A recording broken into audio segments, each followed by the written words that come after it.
Hey guys!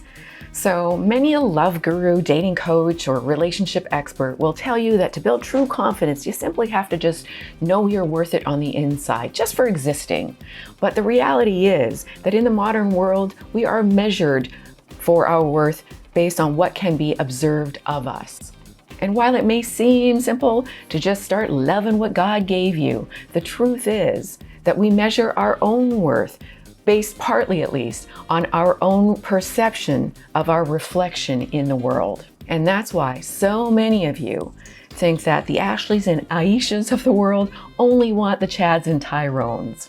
There's a fine line between outer accomplishment and inner self-worth, and the ways to build true confidence and beat imposter syndrome fall somewhere in the middle.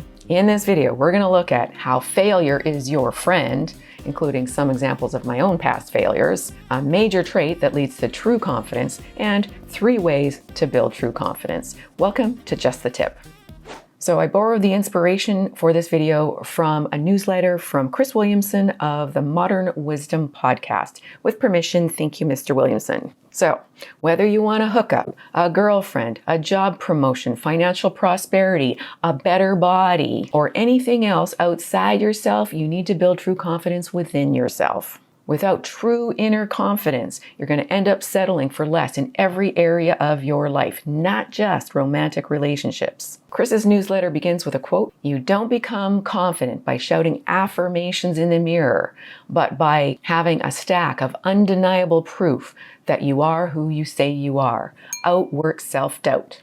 Now, in my personal experience, affirmations can work when they're accompanied by passionate emotion, but it's hard to conjure that when you don't really believe what you're trying to tell yourself. But outworking self-doubt is something any of us can do. And this brings us to why failure is your friend. To build true confidence, you need to be able to step outside your comfort zone to try something new. You need to accomplish something, but notice I didn't say master it. You don't master something on the first try. You often fail many, many times before you get even halfway proficient at it. Key point.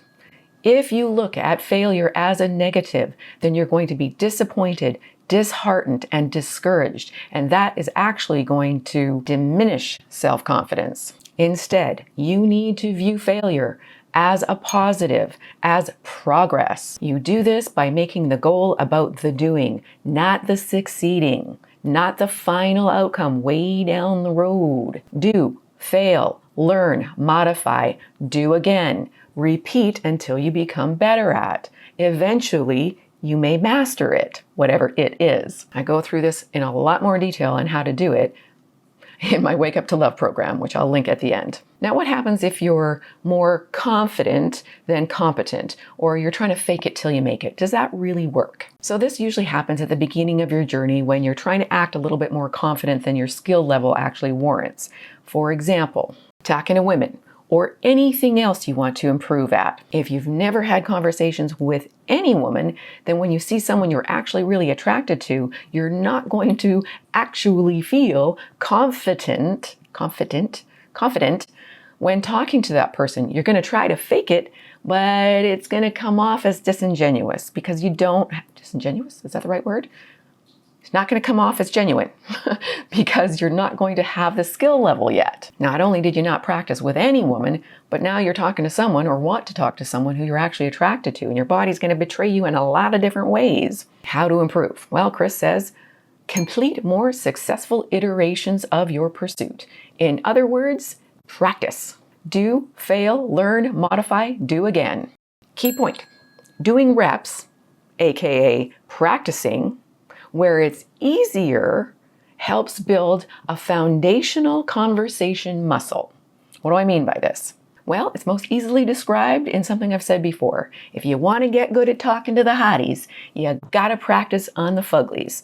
Fugglies need attention too. And it's a win-win because then they get some attention and they get to practice as well. You'll both be building conversational neural pathways that will help you later when it really counts. Chris says, to create a stack of undeniable proof you are who you say you are. Because if you have little proof you can do a thing and you're frustrated that you don't have self-belief, then you're not asking for confidence, you're asking for a fantasy. Confidence without competence is a delusion. He also notes that it might take a few months or even a few years to master a skill. But let me remind you, if you don't start, then in a few months or a few years, you will be exactly where you are today. And he says that in his experience, it takes 2 to 3 times longer than you think it should, but when it arrives, it's far more robust. So give yourself time. Don't give up. You'll frustrate yourself if you just try to rush or push the process. AJ, real life example. It took me over 3 years and 300 videos before I made $1 on YouTube. Never mind, later started making a living off of it. If I gave up after 100 or 200 videos or a year or 2, which I wanted to do many, many times, then I wouldn't be sitting here telling you this today. You gotta just keep going. Fail forward. Here's another example from my life. When I started in real estate sales back when I was 20, I was working 80 hours a week. My goal was call 100 a day or till I got an appointment. I got some really nasty feedback. So bad that within my first week, I wanted to quit. I went to my manager in tears. I can't do this. It's too hard. I don't want to do it. He was very encouraging. And he said, just keep trying. What did he say? Do, fail, modify, learn, do differently, try again, keep going. Which I did. I made a game of it and eventually I did become successful. Success doesn't happen overnight. Okay, but what if you're actually more competent than confident? So this is known as imposter syndrome, or Chris calls it imposter adaptation. I think it's the same thing. We're going to go with the idea that it's the same thing. So that's when you actually do get really good at something, but you're not giving yourself enough credit. And then I'll share 3 ways to build true confidence. So Chris says that there is a tendency for a lack of self-belief to persist even after you've disproven it, even after you've proven yourself in the real world many times over. In other words, your confidence has yet to catch up with your competence. He also says there are only so many times you can disprove your own imposter syndrome or imposter adaptation before you have to admit it's got nothing to do with competence and everything to do with being addicted to not feeling enough. Put simply, you actually are competent, but because you have low self-worth, you refuse to believe it. You still feel like a loser. And this isn't about competence, it's about low self-esteem. So, what do you do about that? Well, here are 3 ways to build true confidence and beat imposter syndrome, as suggested by Chris Williamson. And these align very nicely with the suggestions I have in my Wake Up to Love program.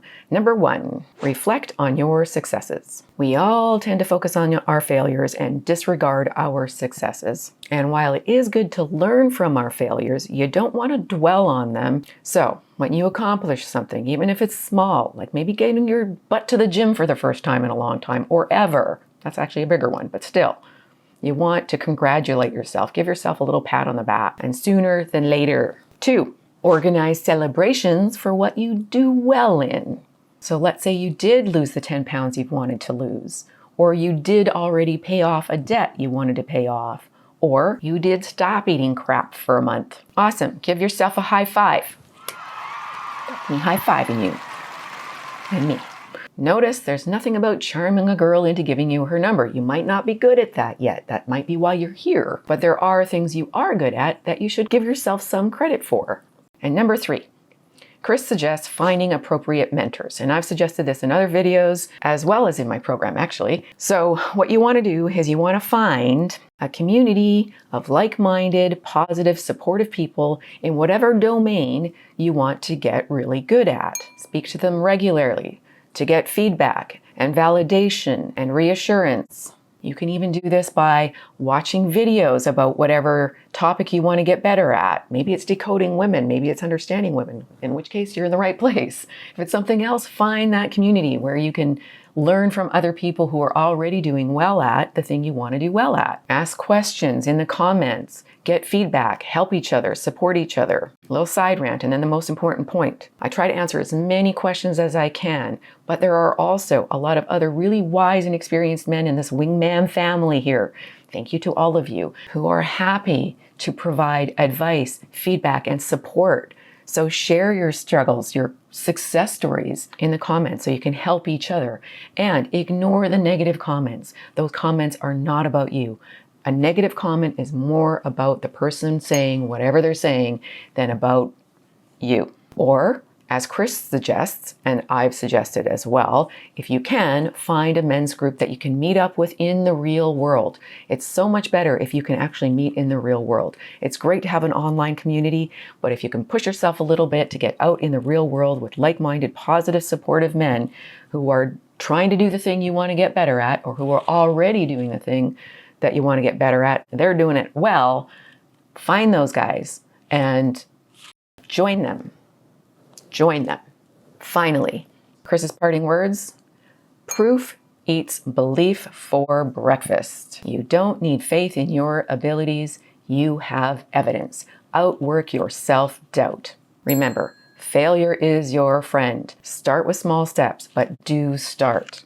And if you want step-by-step guidance for what to do first or what to do next that's specifically targeted to where you should start in your own life, then do check out my Wake Up to Love program and do check out Chris's channel. Thanks for being here. Thank you again, Mr. Williamson, and God bless.